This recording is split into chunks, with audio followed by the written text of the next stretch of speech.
thank you everyone for coming today. Theresa Settlevalli does need no introduction, but by way of a very small one. She graduated in philosophy, quickly worked in journalism, and then soon founded the Citizens for Justice and Peace NGO, which works to represent victims of violence in the Gujarat riots from 2002 to 2003, and has been synonymous with this ever since in terms of fighting for the rights of the oppressed, fighting against the government of Gujarat, and obviously all the controversies that entails. She's published 2 books already, and today she's also brought her third one, Soul of the Constitution, a memoir, which is all known outside and available if you want it. Today's talk is not so much focused on anything specific in terms of mass violence and atrocities, but we'll be focusing on those and her work with them, as well as what a life in human rights involves, personal costs as well as professional experiences.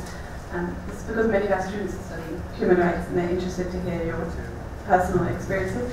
And we have about an hour, 45 minutes for the discussion, and then much more time for Q&As after.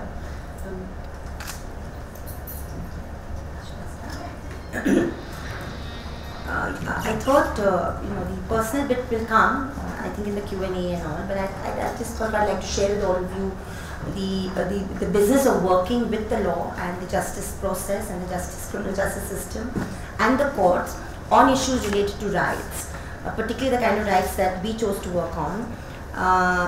But before I get to that, I just want to make a general observation that one of the most disturbing things one found as a journalist, I mean, I began my career first as a journalist and then moved to activism after 10 years. Actually, we began Communalism Combat in '93, 10 years after being in mainstream quote-unquote journalism. And that's what was in contract was beginning, and the media was beginning to get where we are today. It was much better than what it is today. So in '93, we started Communalism Combat, and Communalism Combat saw itself as an advocacy journal, not just doing pure reportage and investigation, but also trying to build up a rights consciousness in the rights community, have campaigns related to mass violence, the lead up to mass violence, etc. One of the reasons for starting Combat for us was that we felt there was less and less space in the mainstream media to look at what builds up to eventually what becomes what we call targeted or mass violence, and even less space for the fallout of it, So what do you really, for how long do you stay with the story?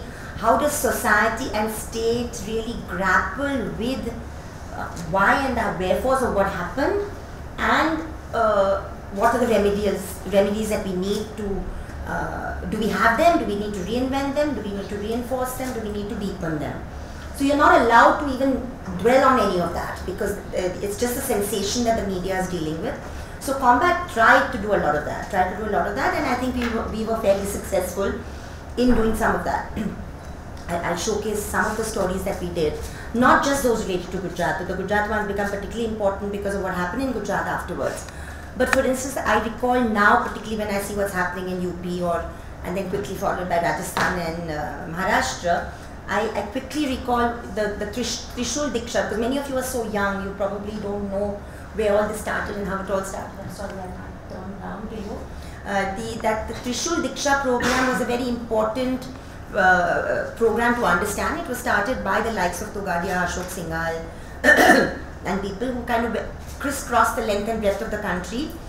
And it was in effect a program to militarize the citizenry and militarize civil society. It was in violation of the Arms Act, it was in violation of many sections of the Constitution and the law, but it was virtually allowed unchecked in many states between 1998 and 2004, when you had the NDA-1 in power, and NDA-1 was a minority government. And the reason I mention it is what happens when you conduct such a program in a democracy, which is accompanied by very threatening and intimidatory declarations and speeches, and then you actually say that yes, such squads are necessary, and such, and I recall that because it was a different India then, maybe we were not so hardened yet. There was this particular Inspector General of Police in Rajasthan who actually picked up some of these Trishuls and exposed the fact that they were not Trishuls but actually 4-inch knives, Rampuri knives, which could kill. So in the name of Trishul Diksha, which was a kind of a religious Shiv symbol, you actually have this Rampuri knife with a Trishul around it. So actually you're giving everybody a knife with the message that you should kill for whatever cause that is being espoused at that time. So Combat did a lot of that, documenting that and everything. And because we began in the aftermath of the Babri demolition and what happened to our city, which was Bombay at the time, 92-93, we were very, very involved in the Sri Krishna Commission report proceedings and the report that came out before that, which was the People's Verdict. Because what we don't remember as much as this thing, we have a Sri Krishna Commission report, which is a very good report. We don't remember that the Sri Krishna Commission report probably would not have happened, but for the fact that Justice Suresh and Justice Dawood actually went to all bastis in Bombay that were affected and recorded about 3,500 testimonies, that many of our 20 groups like ours were part of that effort, and they brought out a little report called the People's Verdict within 3 months of the violence. And the official commission, which was the Justice Sri Krishna Commission, when they asked for affidavits from the citizenry, they got no response. Because here was a High Court judge, very good intentioned, well intentioned, but sitting in his quote unquote ivory tower. Whereas you had all this groundwork already being done, and there was a bit of a face off between him and finally he had to say that I will accept every affidavit that was submitted in the People's Verdict as official affidavits for the Commission.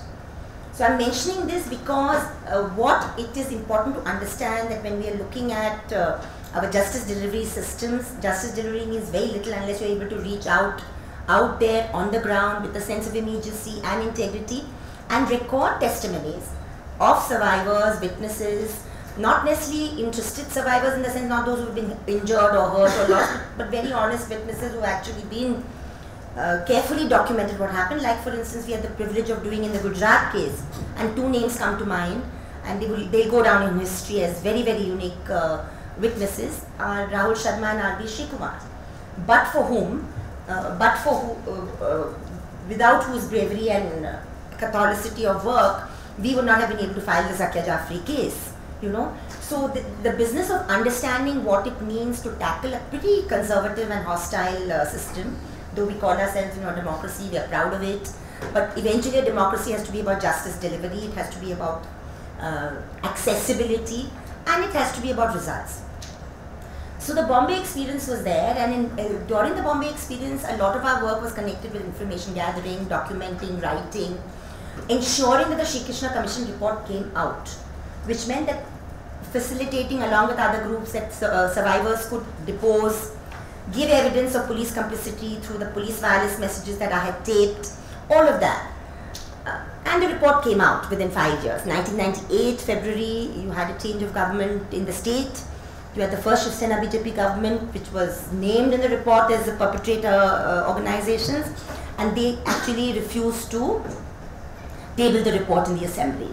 And that was a different India, as I said, and the judge was bold enough to actually give us the soft copy of the report, and therefore our group, Sabran Communications, published the report at 60 rupees and 90 rupees and sold thousands of copies all over Bombay at the train stations and the courts, because we wanted people to know what the report said about the city that we lived in. Is this Sri Krishna report? Yes, the Sri Krishna report, which is available online as well.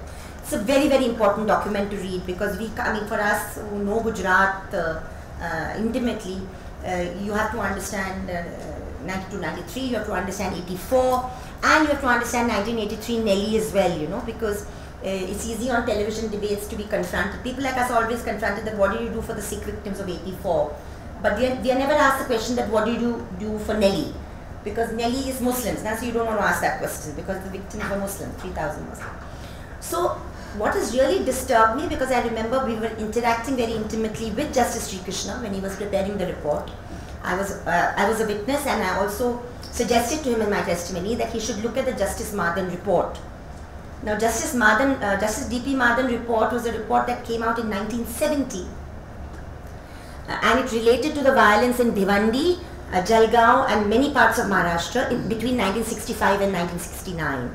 This is the early years of the Shiv Sena, and you had brutal violence taking place in these districts of Maharashtra. And he said, why do you want me to look at this report and where will I get it? I said, I'll try and get you a copy. I'll locate it from one of the public libraries. But why I want you to look at it is because many things that you are concluding now about why are processionists of religious processions not asked to deposit advance amount, so that if they destroy public property, for instance, a very technical issue, they will be responsible and that money will be forfeited by the state. A very simple provision to ensure responsibility by the leaders of the procession not to become aggressive and either throw gulal outside a mosque or play music outside a mosque in a deliberate provocation. So he was quite intrigued with that suggestion, and after that I managed through his son Dinsha Madan, who is an advocate in the High Court, to locate original copies, because there are, another thing we do very well is produce reports but never make them accessible to the public. We are very good at that as Indians. So we located, and it's a voluminous report, about 30 volumes, and those sections that had recommendations, Sri Krishna has reproduced in his report. Basically to make the point, which is what some of us were trying to make, that why do we not have an institutional memory in this country? And that is really a big challenge for Indian democracy today. We pride ourselves on elections. We have an extremely and acutely majoritarian government today. But the issue is that democracy is not just about elections, it's also about how the institutions of governance and democracy deliver on the constitutional mandate, which is equality, non-discrimination and everything else. So that began my journey as an individual researcher, activist, activist interested in the law, call me what you like, that I started looking at not just Madan, but I looked at many commission reports that had come out right from the first communal violence incident in Jabalpur, which was the first recorded case of communal violence post-partition, which happened in 1961 in Jabalpur in Madhya Pradesh. And it's very funny if you look at it dispassionately, that the discourse is virtually the same. It's just love jihad in another name. It was the story of a BD worker, Muslim, quote-unquote relationship with a Hindu, both major, with a Hindu woman, both major, she from the middle to upper caste class, he obviously from the working class, he a Muslim, she a Hindu, and the whole story for 10 days plays out in the country as an abduction. And I still recall, because when I was very disturbed by what happened in Bombay, and I was really like roaming the streets day and night. And S.V. Kolpe, a very senior journalist, and I mentioned this in my book as well, he actually brought me short one day and said, come and sit with me and listen. And he talked to me about his coverage of Jabalpur. And I found that very important. And because you're law students and you're also going to be opening a journalism faculty, I just want to say that our inability to look at the historiography of conflict, our inability to look at the lack of institutional memory is actually making journalists such irresponsible chroniclers today, and it's also not informing young lawyers and lawyers who will become very good lawyers, I'm sure, about what the background to this entire thing is. Because it is a phenomenon which has a historiography which needs to be understood. So when I started looking at this entire, so Kolpe then said 10 days you had this reportage of Jabalpur as if it's an abduction. He is in Free Press Journal at that time. He was about the age I was when I was in 93, which was my 20s, late 20s. And he was asked by his editor to go to Jabalpur and said, get the real story out. There's something wrong in the way it's being reported. He goes there, he spends about 2 weeks in Jabalpur, and there's an SP of the district. And I keep saying that, in today's India you have to say who that SP was. So I'm saying he's a Kashmiri Pandit. He's a Kashmiri Pandit SP who tells him, listen, please do not believe the stories you're reading in the papers. Go to the areas, meet the families, meet the community around. And he's intrigued, so he does that. And he finds suddenly that there's one local journalist who happens to be affiliated to the RSS, who is feeding all the national papers, and therefore the abduction story has got complete national currency. And he goes and finds out that actually it was a love affair between this BD worker and this middle class woman. They ran away because of the issues of the family consent, etc. But they were major, there was nothing illegal in it. It was a constitutional, their right and decision. And the fallout in the community and around that was was the violence that followed. Incidentally, our first Prime Minister Nehru even wrote to Kolpe after his 3 pieces that appeared in Free Press Journal, congratulating him and putting the record straight. The reason why I'm bringing up this example is that we had to do the same thing in 92-93 Bombay. Is you suddenly find the myth around the outbreak of violence being perpetrated through the media. Suddenly we are being told that, and I remember this press conference of Dharam Singh Choradia, who was state president of BJP, saying the riots began with the illegal immigrants from Bangladesh. And I remember, I said, please tell us this. I said, we are responsible journalists, we are on the ground, we are scouring the streets of our city. If indeed this is a correct allegation, it's dangerous for our country. So tell us where. We are seeing a completely different narrative. We are seeing the narrative emerging from the RSS Shakha and the Shiv Sena Shakha. And here you are telling us that actually the violence is breaking out from this thing.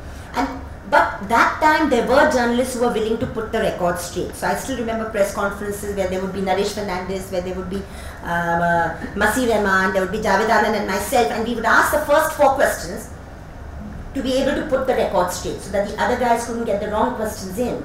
Today, unfortunately, you have a media that is completely unquestioning of the given down narrative, and I think that is a very, very dangerous period we are living through. Last 4 days on our website, the Communalism Combat is now reincarnated into sabrangindia.in. I would request all of you to look at it. It's a web portal, sabrangindia.in. The Lucknow High Court has passed a series of orders in the last 1 week, wrapping the Adityanath government on the way in which it has handled the meat trade and this thing, because actually individual traders have been applying for licenses, and yet they are being bullied by these squads into shutting down. And no English paper is reporting this. Urdu papers are, for obvious reasons, and we are reproducing these stories and following up these stories on the basis of Urdu newspaper. Now this kind of divide is really very, very frightening. What is it that's making even good newspapers within Delhi not report this story of what's happening in the courts, when individual citizens are actually reaffirming their right to livelihood, their right to association, their right to move freely, etc. Anyway, coming back to this. So one of the things then began is looking at many commission reports, and one finds, even before Gujarat happens, one finds that particularly right up to 92-93, whenever there has been acute bouts of communal violence, you've had judicial commission reports appointed, judicial commissions appointed, sitting or retired judges, exemplary findings, which tell you basically 2 things. They tell you, for instance, that there is a tendency among the law enforcement agencies, the police, intelligence, etc., to fall prey to the majoritarian rhetoric and to behave when there is communal violence as if it is anti-minority, as if it's a Hindu police force. I mean, this is judges saying it, this is not me saying it. You have records of this. And then the second thing you have is that the police starts behaving like that, and that has a certain consequence. Equally well, they say that the first incident of violence is not necessarily the first stone that is thrown, which is the physical thrown, but the build-up, which is systematic use of incendiary speech, insightful speech, othering speech, speech that actually demonizes one section of our own citizenry. So you create a climate by which actually when the violence occurs, there's a mental justification. Now we have a law. We have laws because we are Anglo-Saxon and you're lawyers in the making. We have laws, unlike in America, which is very, very open on free speech. We have laws like 153A, 153B, 295, 505, which actually are supposed to simply come down when speech of this kind happens. And we have an abysmal record of our courts not really acting when such violence takes place.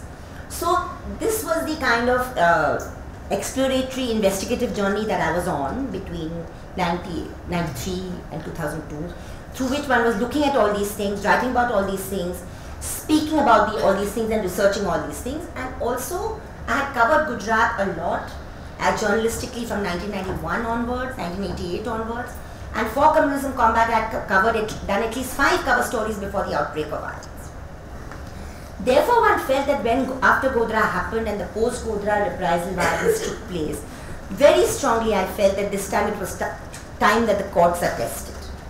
Because too much time, I mean, we've got reports which are very good reports, commission reports, excellent recommendations which are never implemented. So somewhere something is completely out of sync. So can we as citizens, when the state is not doing it, can we as citizens somehow try and take it upon ourselves to advocate the cases of the survivors. That's how CJP was born in April of 2002. To date, we have taken up 68 cases related to the violence in Gujarat. The cases are both individual criminal trials, the 9 major trials that were where the transfer of investigation happened to SIT. They are also class actions like action for compensation, writ of mandamus. We managed to get the Supreme Court to continue to monitor the trials, which is the continuing writ of mandamus. One of the most important cases that we are still fighting, and that's the most difficult one, is the Zakia Jafri case, which is still pending in the High Court, and which is probably why I have 9 criminal cases pending against me, particularly the most vicious ones, which are the last 2, which is now a criminal prosecution under FCRA, which is the first criminal prosecution. FIRs have been lodged before by CBI, but there's never been a criminal prosecution of any group. And we are facing criminal prosecution, both Javed and I, for alleged violations of FCRA, which under the Act itself, even if a violation took place, which we hotly contest, can be condoned with a 50,000 fine, but they've gone into criminal prosecution because of the desire to incarcerate. The Zakia Jafri case is a particularly important case, I think, for students of law, for students of our courts, for anybody interested in understanding what evidence gathering means and how our courts respond to evidence and what is actually evidence. What is the Zakia Jafri case? I don't know how many of you, if you know it, but basically it is an attempt to establish command responsibility, civil, administrative and criminal culpability to politicians, stroke policemen, stroke administrators, stroke non-state actors from the organizations who were at the forefront leading the reprisal violence. And this is not related to one incident in Gujarat, but to 300 incidents that took place across the state. The story of this case began with the registration attempt to register an FIR on 8th June 2006 by Mrs. Jafri. Her 119-page complaint with CJP helped her draft was accompanied by 2,000 pages of evidence, which included the 4 affidavits of Sri Kumar, the phone call records produced by Rahul Sharma, an analysis of the phone call records, and affidavits of even policemen like PC Pandey, Mysore Wala, etc., who are now named by her as accused in the complaint. From June 2006 to, for 6 months, nothing happens about the FIR, so we moved the High Court in a joint writ. She's the first petitioner, we are the second petitioner, and we are asking for a simple direction for registration of an FIR. The case is argued for close to 3 weeks in the Gujarat High Court, and in November 2007, the High Court rejects our plea for registration of an FIR against Narendra Modi and 61 others. What happens in October 2007 is very critical. You have a very important investigation undertaken by Tehelka, the Operation Kalank. Now, this was, in law, and I've talked to at least 15 criminal lawyers, experts on this. What Tehelka did, what Ashish Khaitan of Tehelka did, was to actually record the confessions of about maybe 43 or 47 persons, many of whom are perpetrators were already named by us as accused in the Zakia Jafri complaint, and some who were not, because there were many other accused whom we had no clue about, whom we also brought out through this investigation. They are, in terms of law, basically the nature of extrajudicial killings, confessions, extrajudicial confessions. The arguments were over in the Zakia Jafri case, but the judgment was not out. So in law, technically, you can approach the court if there is more evidence. So we went to the court in early November. 27th of October was this sting operation. So we collected the CDs, and 1st of November we went to the court saying that this should also be seen as additional evidence in the Zakia Jafri case because it's very, very material. The High Court rejected our claim. So that was the writ petition. We challenged that in an SLP in the Supreme Court in March 2008, and that SLP took a long, long time to wind down, and it was a very dramatic sort of story. So from 2008 to September 2011, when the final judgment was delivered, you had basically the Supreme Court in its first order, without taking a stand on whether an FIR should be registered or not, said that when a citizen has so much material, what does she do? It's a very important question. Police is refusing to investigate, so they had already set up SIT to look into the other 9 cases. So the same SIT is given the charge of the Zakia Jafri complaint, with the only rider, because of the objection raised by us, is that the Gujarat officer should not have direct relationship with the case. So a kind of wall was attempted to be created. Finally, SIT releases its first report in April-May 2010. I'm sure many of you know what the report is. They said a lot of the alleged offences took place, but in their view it was not prosecutable. Essentially, that's what they said. There's another twist of the tale, is that in the initial stages, Prashant Bhushan was appointed amicus by the Supreme Court in this case. Suddenly, as the case nears conclusion in October 2010, the Gujarat state suddenly remembers that he had made some remarks about the then Gujarat Chief Minister, so he's not a fit person to be amicus. So basically, they embarrass him enough so that he steps down, and then Raju Ramachandran is appointed.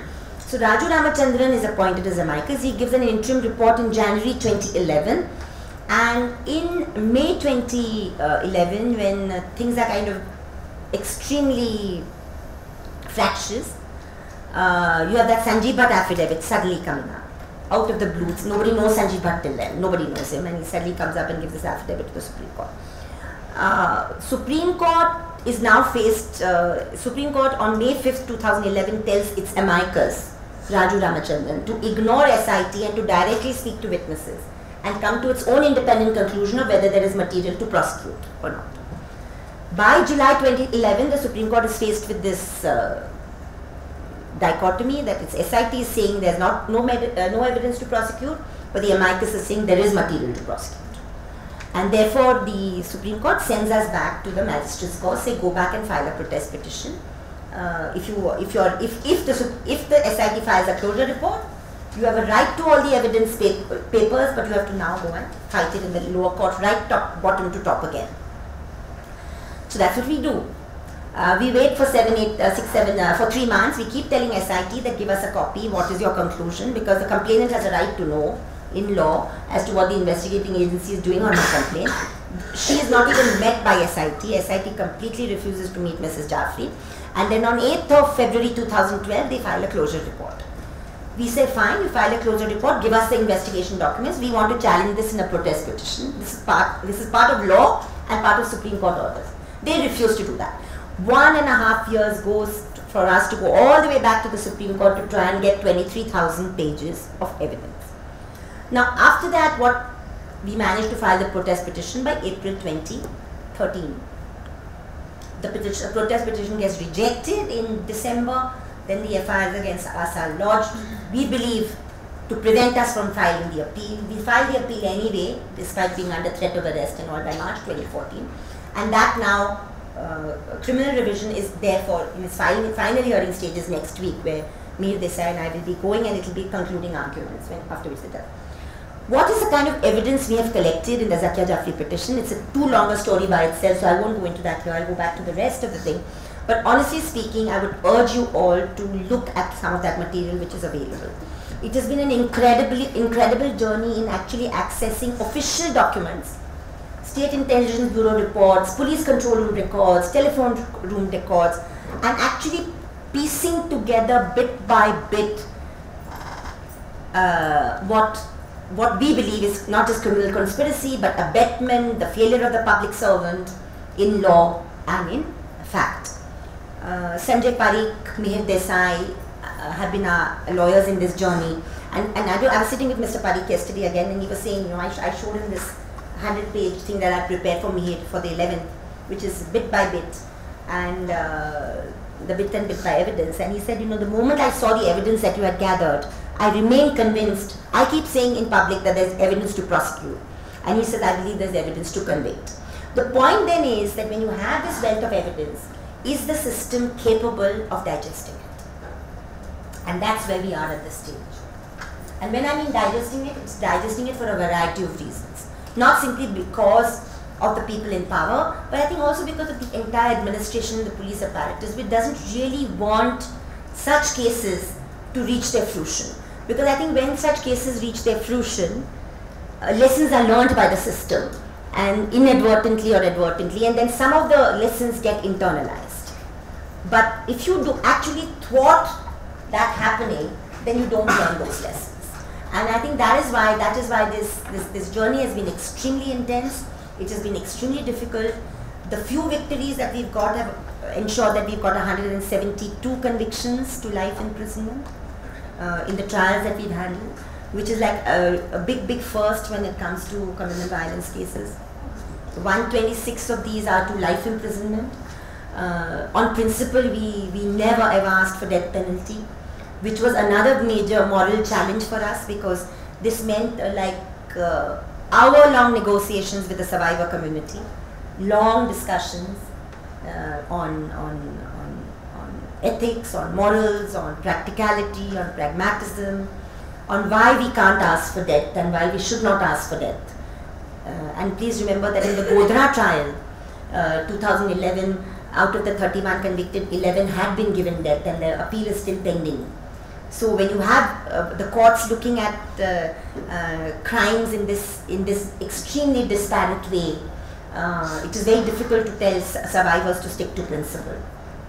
One of my bitterest experiences in the courts has been how the discriminatory granting of bail happened.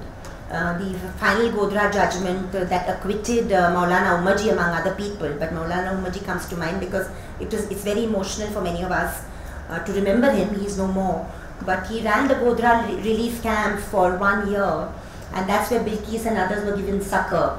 And he was picked up by the Modi government in March 2003 under Pota, 13 months after his alleged involvement was completely false, and many people who were picked up wrongly since then were simply picked up because they were running relief camps and giving succor. One of the things that we need to remember about Gujarat 2002 and why it stands out from the other bouts of mass violence is that the state never ran relief camps in Gujarat. The state refused to run relief camps, and then you have the state head calling relief camps baby making factories.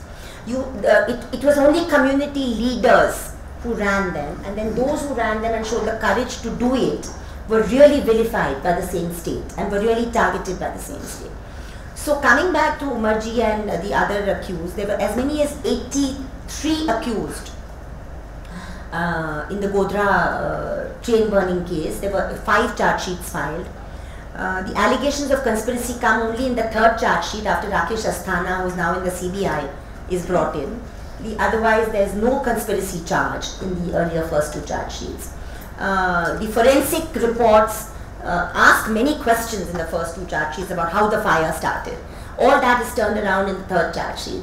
And the point I'm trying to make is that till 2011, which is close to 9 years after the incident, none of the Godhra accused were given bail during the pendency of the trial. 7 of them died as under trials, and whereas the post-Godhra accused, particularly the powerful accused, all of them, Maya Kutnani and Babu Bajrangi, name everybody knows, but everybody else, the Patels from Sardarpura, the Patels from Ode, the Patels from even the Best Bakery accused, all of them, except, by the way, 4 or 5 of those who are actually Dalits or who did not have any godfathers. So there are about 10%, 20% of the post-Godhra accused who did not get bail, who had been abandoned by these supremacist organizations by then. But all those who had godfathers got out on bail within 6 to 8 months. So this tells you a story about not just the state as the executive, but also the state as the judiciary. That because Godhra was painted as this heinous conspiracy by the ISI, and it sunk down as such when there's no evidence of ISI conspiracy. I mean, the whole Godhra incident, tragic as it was, condemnable as it was, and it was condemned across the board by Muslim organizations apart from any others. It was just made out to be. And that brings me back to the narrative of communal violence. that one incident is used to justify the reprisal. So the question you ask yourself is, as lawyers, as journalists, as citizens, is that who cast the first stone? What makes that first stone get cast? What are the circumstances that allows that stone to be cast? And we are so by then emotionally charged on one side or the other, because that's what this rhetoric does to us, that we are unable to take a dispassionate stand. So equally well, I remember, and I'll bring out two incidents about 92, 93 and this thing before I need to stop now. That you know that the emotional charge happens on both sides. So on the one hand, you have this desire to suppress the actual sequence of events, because if you allow the actual sequence of events to rationally emerge, then the story is different from what mass consciousness absorbs. On the other hand, I remember two things, 92 Surat and Godhra, is that the story about Godhra was about a train, the S6 Sabarmati Express, that left Ahmedabad station on Kalupur station on 24th. The same train goes up, right up to Ayodhya, and that same train turns around and comes back by 27th. It is supposed to touch Godhra by midnight, between midnight and 1 a.m. There is no answer today from the railways as to why it comes 6 hours later.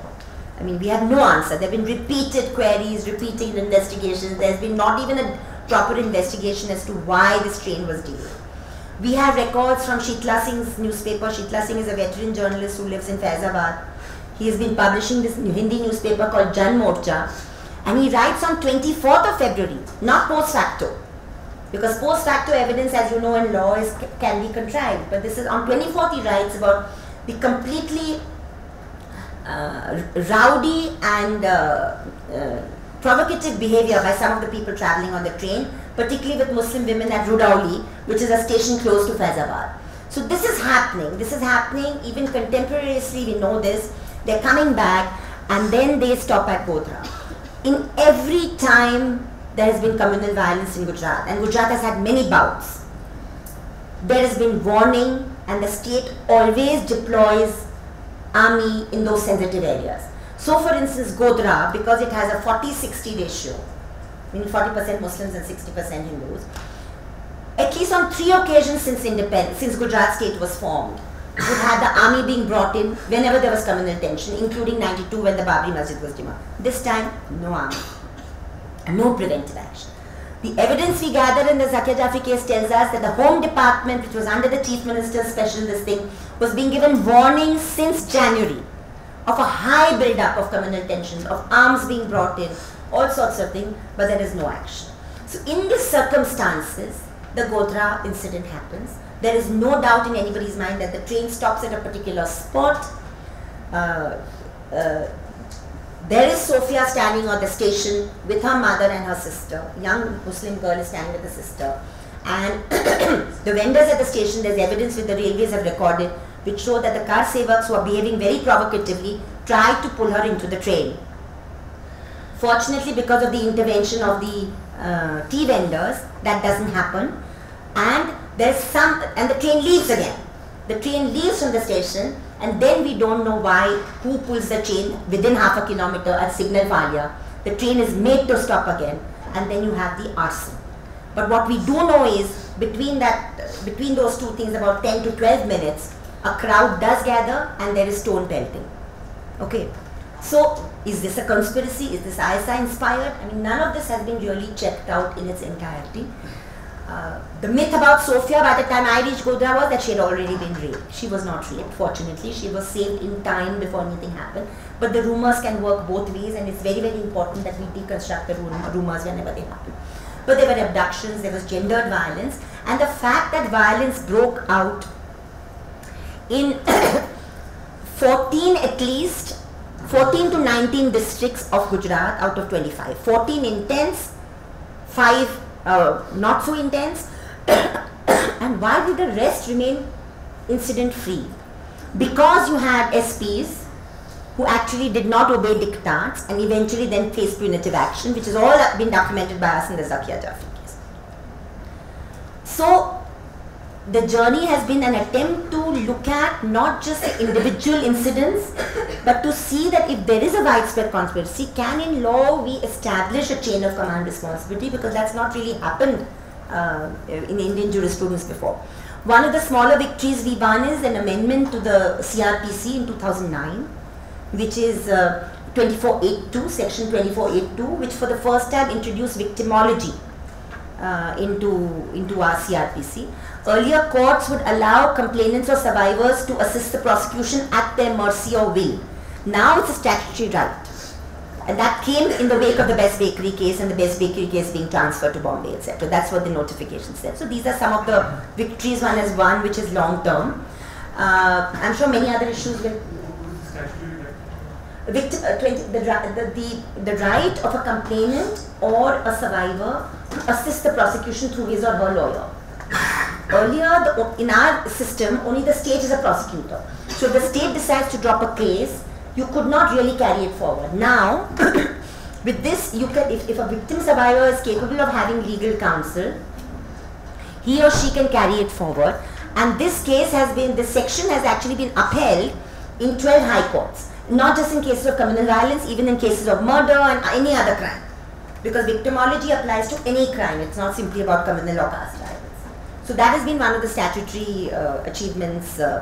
One of the most important documents that was created out of the Gujarat thing was, apart from the communalism combat issue of March-April, was a Concerned Citizens Tribunal report headed by Justice Krishna Iyer and Justice Sawant. I was a convener of that tribunal, and I would urge some of you who are interested in the subject to go through that report and its conclusions. It's an important document. I also believe that if we didn't have that document as a shield, we would not have been able to pursue this case. Because you had senior judges actually looking at evidence and coming to certain preliminary conclusions, which allowed us to get the courts to see us seriously. One of my biggest disappointments was that though we managed to get the Supreme Court to exercise its writ of continuing mandamus in the 9 trials related to the post-Godhra, the Godhra and the post-Godhra killings, we could not get the same thing in Muzaffarnagar. So again, you see a lack of institutional memory. In Muzaffarnagar too, we petitioned the court, like 3 other groups did. We were the first petitioners, where we were trying to get the Supreme Court to ensure that it monitors the progress of the criminal trials. If we have managed to get these 172 convictions, a lot of it has got to do with the fact that the messages that the Supreme Court is watching. So every time things have gone wrong with the trials down there, we've petitioned the Supreme Court and said this is going wrong, etc., etc., which is the purpose of the monitoring. However, in Muzaffarnagar, the same Supreme Court that had given this to us in the Gujarat cases did not give it to us in the Muzaffarnagar cases. So I'm saying that the same lack of institutional memory that I began with, unfortunately I believe plagues us. We have to have a standard. We have to have an institutional memory. Otherwise, what progress you make is not lasting institutional progress. I don't have an answer to that, and I'm not in a position to answer it. I don't speak that much about the judiciary. But I'm making an observation. It is for you to study it further. It is important to understand that I think if you establish a certain standard vis-a-vis certain kind of violence, it could be sexual violence, it could be gender violence, it could be anything, then the institution concerned should be able to learn from the experience of, say, something like Gujarat. I mean, look at what's happening in the 84 cases. The 84 cases never even got as far as we did. The 84 cases, the Supreme Court is now asking SIT why Titler has not been made a thing, you know. So this is all because of an absence of institution. So, sorry, I'll just open up for questions. Just for clarification on what you just said, Sri Kumar and Rahul Sharma are IPS officers who helped you in this in these investigations. And could you just explain what is the actual incidents of the Zakia Jafri case, like briefly? Because you have explained the legal, some of them might not know what the Zakia Jafri case exactly is. R.B. Shrikumar retired as Director General of Police Gujarat in 2008. But in 2002, he, when the incidents happened, he was ADGP, law and order, yeah. And on 9th April 2002, one of those providential things, the government brought him in as ADGP Intelligence. So from 9th April 2002 till September 18, 2002, he served in a very critical position, which is the chief of the police vis-a-vis state intelligence. What he does as a whistleblower and a very critical person is he didn't help us. He helped the constitution by what he does is he actually files 4 affidavits before the Nanavati Commission, which are very crucial documents. They're public documents. In these affidavits, he allows the public access to the State Intelligence Bureau reports that we are now using to build a case. Normally, this evidence is not available. He actually tells us about, as Director of Intelligence, he files 4 critical reports to the Home Department, to KPS Gill. KPS Gill is brought in by Vajpayee to Gujarat on 3rd or 4th of May 2002 because the violence is not getting under control. So for 3.5 months, this whole business of 72 hours we brought it under control is rubbish. Vajpayee himself found that the violence was not getting controlled, so he sends KPS Gill there. When Lindo visits, because Modi wanted to prepone the elections to July, the state elections, when Chief Election Commissioner visits in July, August, even he comes up with a report saying that the situation is not right to hold the elections right now.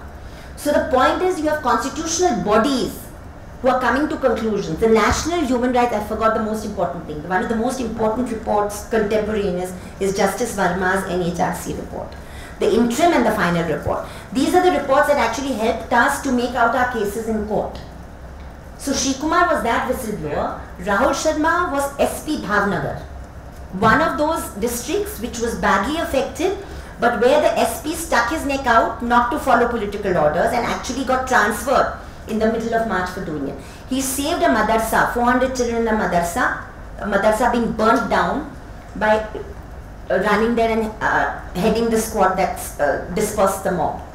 And he was consistently getting calls from Zadafia, who was MOS home, that why are you doing this? Why are you not letting our people have a free reign? And he records this. This is not me saying it. He records this in his affidavit before the Nanavati Commission. So it's one thing for Teesta Setalvad as a human rights activist or journalist to say something. But if you have Srikumar making certain observations, if you have Rahul Sharma making certain observations in their affidavit about the way the state functioned and how it functioned unconstitutionally, it makes your case much, much stronger. And some recordings also. Yeah. He also gave us 5 lakh phone call records. Didn't give us, he gave the Nanavati Commission. So we applied to the Nanavati Commission for a copy and we got a copy of the CD. And then we put a team of 10 of you, law students and interns, to analyze those calls. And when we analyzed those calls, we found that when the first information of Godhra came, the Godhra train burning came to Gandhinagar, what the Chief Minister did. His first phone call after that was not to his DGP, was not to the Police Commissioner, but was to Jaideep Patel, head of the VHP. And he is dispatched to Godhra. Then postmortems happen out in the open. Then a decision is taken at the Godhra Collectorate to take the bodies of the Godhra victims to Ahmedabad. And this is what Justice Krishna and Justice Sawant say in their report. The decision to take Godhra to the rest of Gujarat was steeped in a conspiracy to actually ensure that there's reprisal. And that's when the story. No, there's much, much more to it. But I'm saying, so the Zakia Jafri case is an attempt to tie up this entire statewide conspiracy and hold the political class, administrators, policemen responsible, either administratively or criminally, depending on the extent of their involvement. But what happened in Gulbarga society to Ehsan Jafri? No, that's one incident which was the most gruesome. I mean, I can talk about it in the Q&A, but I'm saying that Naroda Patil was no less gruesome. Yeah, you know. So there is the story. I mean, the point is, it's not about which incident. The point is that, okay, let me put it this way. As a student of communal violence for the last 50, 60 years, which had unfortunately dogged our country, if an incident like Godhra had happened anywhere else, in any part of the country, I believe some reprisal violence would have taken place. Because that's unfortunately the nature of the beast. Okay? I believe there would have been some incidents. Maybe 2, maybe 3. But to have this extent, spread and intensity of violence, not just taking place, but then decisions like carrying the bodies, inflammatory funeral processions, distributing gas cylinder, all of that enabled by the state suggests a different story. That's what it is. And that is why we talk about state complicity. We are open for questions. Yeah. Okay.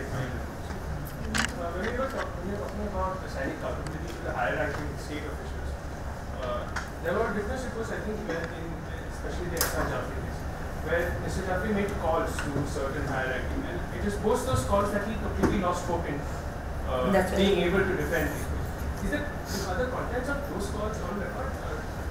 That's another story by itself. Right from February, March and April, we tried through the NTNL, because it was only landlines at that time. I don't know how you all live in the mobile era. My mobile number, calls used to cost 22 rupees a minute. Mobiles were very, very new at that time. Very, very new. So we made RTI applications, and I have copies of these. This is all part of the court record. Ehsan Jafri's phone bill was mysteriously destroyed in March 2000. So not only did he make calls to Modi and everybody else, but actually the police commissioner Pandey passed by his house as the mob was gathering and didn't do anything. He called Pandey for it. That's part of the Gulberg case, which sir was talking about, since I was talking about. Yeah, so you have Naroda Patia and Gulberg located in the same part of Ahmedabad, okay, within 2 kilometers of each other, and they are the worst incidents. If you look at in terms of the extent of the violence, it's zone 4 in terms of police jurisdiction. And PC Pandey's office, who's Commissioner of Police, is just, as the crow flies, just 2 kilometers from either Chamanpura, where Gulberg is located, or Naroda Patia. We analyzed Pandey's phone call records, and between 11 a.m. and these are proved, 11 a.m. to 3 p.m. because Ehsan Saab gave himself up at 2:45, around 2:45. Between 11 a.m. and 3 p.m. he gets 32 calls from the Chief Minister's office. Ehsan Jafri? No, PC Pandey. So the question is, we were telling SIT, find out what was being said. Was he being told to go there? Was he being told to help people? Then why did he not help? That investigation SIT never did. And that's why we are asking in our criminal revision for a reinvestigation of these things. Ma'am, I have a question. It's more generic, it's not related to law, it's not related to the case, because I come from a political and international relations background, not from a law background. So I have a question about, you also mentioned this in your speech when you were talking, that how mainstream media is not printing what they should, especially in terms of what's happening in UP, what's happening, what happened in Gujarat and so on and so forth. Now, I am asking this question from a more macro perspective. What's going to happen in the future? We know what's happening right now in UP. We know what's happening with Modi. We know how RSS is working. We know where the money is coming from. We know how media is captured. And we also know there's a hope in terms of how social media is coming up, how it's active. Now, the question would be, do you think some sort of a nexus coming up in the future among activists, among progressive journalists, in a more formal manner, not spread all over the way, because you are raising your voices, it's reaching to us, but it's not reaching, the reach is not as much as it should be. She just was explaining what she's doing, so over lunch. Okay. No, it's a very, thank you for that question. It's a very important question, and I think unless we get there, we are all going to be very isolated. I think this is a very, very critical time. It's a critical time, and particularly for people like us with some experience, it's very important to be able to build alliances across different sectors and different concerns, so that we can show larger numbers and a larger cohesion, which is what I think you're talking about. I am, but do you think there's a timeline that you can set this up in the next coming 1 or 2 years? Because if you don't, and by 2019, you're gonna be, all of us are gonna be much, much. No, we are trying to do that. I was just telling friends over lunch that I had this invitation for the last couple of months to come here, but I came here because I was going for this All India Forest Workers Union National Sammelan, national convention. Now somebody say, why are you going there? I mean, what is that got to do with you? And I think it's extremely important that everywhere there are constitutional rights violations, even if you're not directly working in that sector, it's important that we build alliances across, because there's a direct attack just now on the Forest Rights Act. There's a direct attack on Manrega. There's a direct attack on the communal forest. I mean, it's not just that, I know the minorities are under particular attack, but it's not only the minorities who are under attack. Adivasis, Jungle, Zameen, all of that is under attack. So what we are thinking, some of us, is that we need to come together on a platform which articulates these common concerns and people see it as a platform. That here are these people from different sectors coming together. So I'm hoping what you're hoping for will happen in the next few months. We are working at it very hard. Also, if we were to stretch this forward and make this nexus reach into political parties themselves, what do you think about that?